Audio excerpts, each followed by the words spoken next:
Okay, guys, Rooster here in Tennessee. Got us a little 2970 N4 sitting in front of us, and that actually has nothing to do with the video, but I figured I'd give you guys something to look at, and this one's for sale. So I have one of these in stock, by the way, if you guys are interested in one. But what I'm going to talk about in this video is I had a customer interaction take place over the last couple of days, and I don't make a habit of getting on here and doing a video every time I have a sour deal with a customer. It's just not my general practice. But when I do think there's something to be learned from it, or I want to get the input from a lot of different people, I'll put stuff on here. So not a week goes by that I don't have some sort of friction with a customer. I mean, I can tell you guys that you deal with enough people. If you deal with 10 people, you're not likely to have a problem. If you deal with 100, you'll probably have some problems. If you start dealing with thousands, you're going to start having more and more, issues. The more people you deal with, the more problems you have, more money you make, more business you have. It's just part of it. It goes with the territory. So I'm not complaining or whining about that. And I would never be the guy that gets on here and does a video every time something goes sour. I mean, who cares really? But this is an instance where I feel like something could be learned from it. I want to discuss it a little bit and kind of lay a foundation for stuff like this going forward. So I'll get right to it, guys, and we'll try to keep this video fairly brief. I get asked all the time why I don't do international shipping, why I don't ship out of the country. People say, man, you could make a lot of money if you'd start shipping stuff out of the country. Yes, maybe, but the headache isn't worth it sometimes. It just seems like every time I go to ship something out of the country that's not to a U.S. territory, I have problems. It's either address problems, the item doesn't get there, language barriers with customers sometimes, and then customers making ridiculous demands. Okay.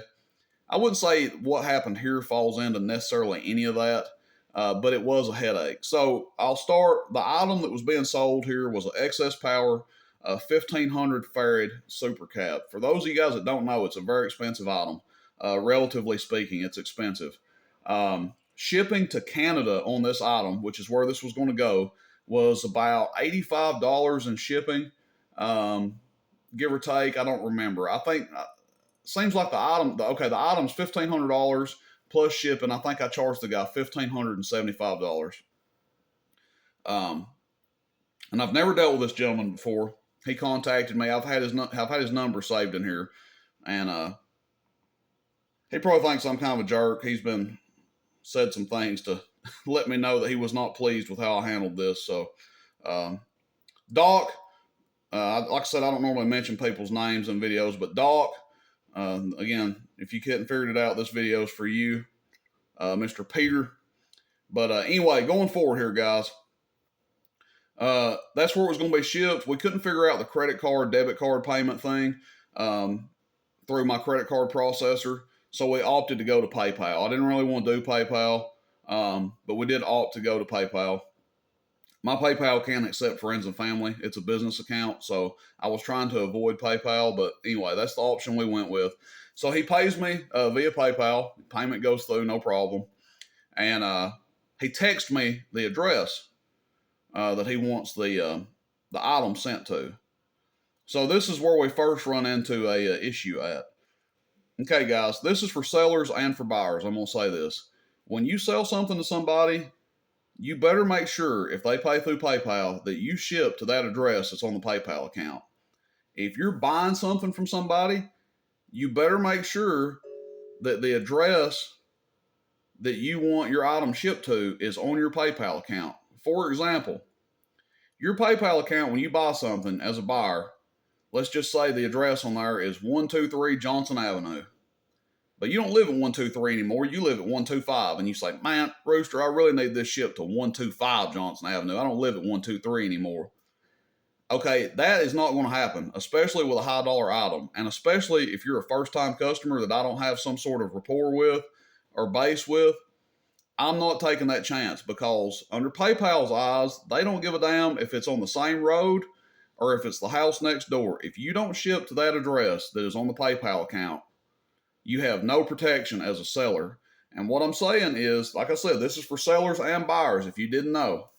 What I'm saying is, I could ship this thing, insure it, signature required, tracking number, everything you could ask for. But if I don't ship it to that address that's on the PayPal account, you as a buyer can open up a request against me and say you didn't get that item, it was shipped to the wrong address, and I have no protection as a seller. You get the item and you'll get the money. So don't ask me how I know. I've learned the hard way. That's the only way you learn about this stuff is through experience. So I won't ship to anybody unless you are an established customer that makes regular purchases from me. I'll make an exception and do people a favor sometimes. But I will not ship to any address that's not on the PayPal. Okay? So I told the customer he's going to have to change it. I said, you're going to have to get a hold of PayPal and change it. I can't ship to that address. It's not the address that you want it shipped to. So you're going to have to get a hold of PayPal and get it changed. So this went on for about 3 or 4 days. He's been unable to get it switched. Still got the address on there that he doesn't want it shipped to.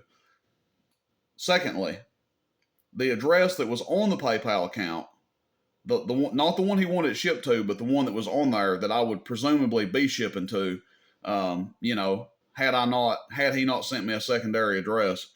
The address that was provided to PayPal was unconfirmed. Okay, what does that mean? Well, that also means that the protection you get under PayPal is very limited when the buyer has an unconfirmed shipping address.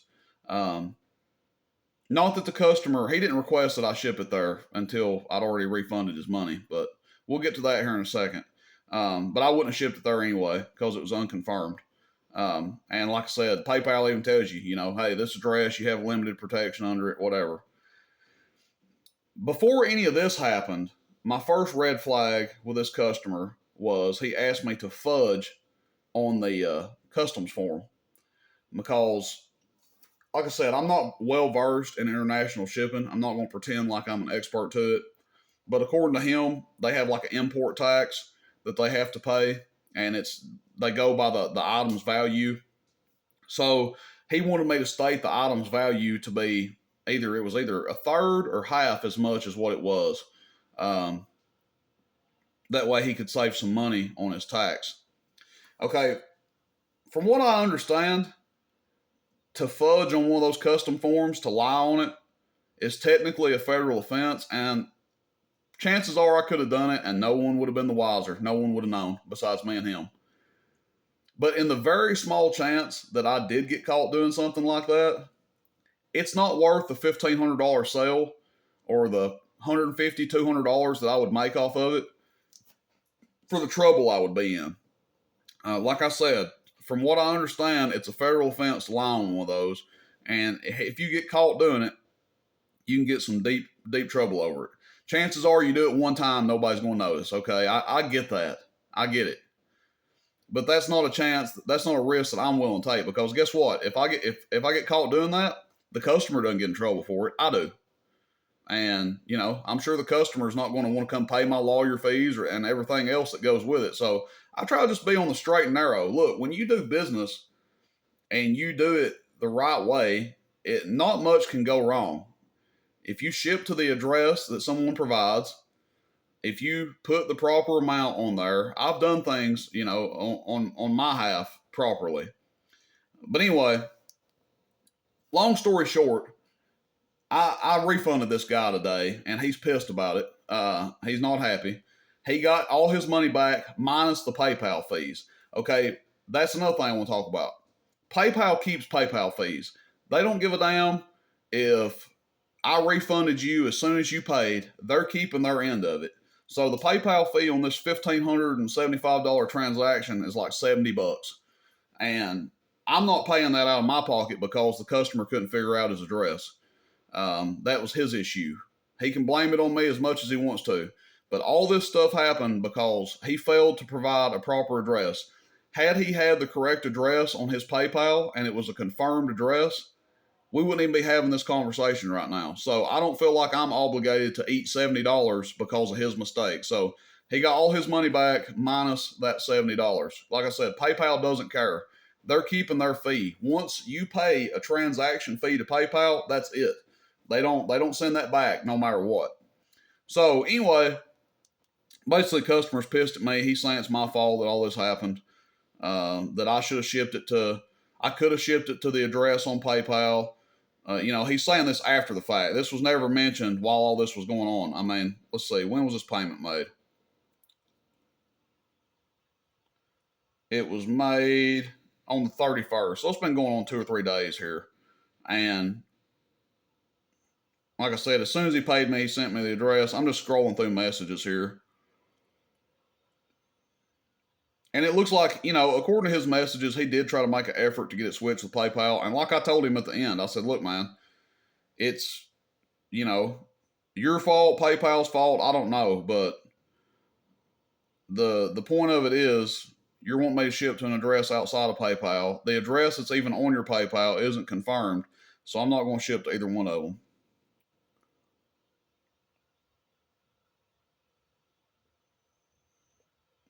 I'm just reading through some of our messages here. I'm not going to show all of our messages. There's no need. I mean, if I absolutely had to, I would. But like I said, it's not really wanting to get into the blasting the customer so much. I mean, it is very frustrating dealing with somebody like this when they try to paint a picture that it's all my fault. Look, I don't enjoy missing out on sales, guys. The last thing I want to do is just refund somebody and give up. I mean, I was going to make money off this. So, he's mad that he missed out. He lost $70. Well, I'm not the happiest person in the world that, I was probably going to make $150, $200 off this cap. So I'm not the happiest person in the world that I had to send him his money back.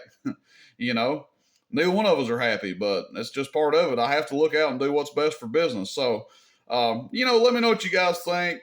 Maybe you'll learn something from it. Like I said, I like to do videos like this sometimes when these little unique situations come up, because generally people can learn something from it, or it sets the foundation going forward. Somebody's like, oh shit, yeah, I need to update my PayPal address because I've definitely got an old one on there. I never thought of that. So, anyway, everybody have a good day out there. Rooster in Tennessee, Rooster Rant, FYI, soapbox video, whatever you want to call it. Everybody have a good one out there. Catch you guys later. Rooster in Tennessee. Check those PayPal addresses. See you. Bye.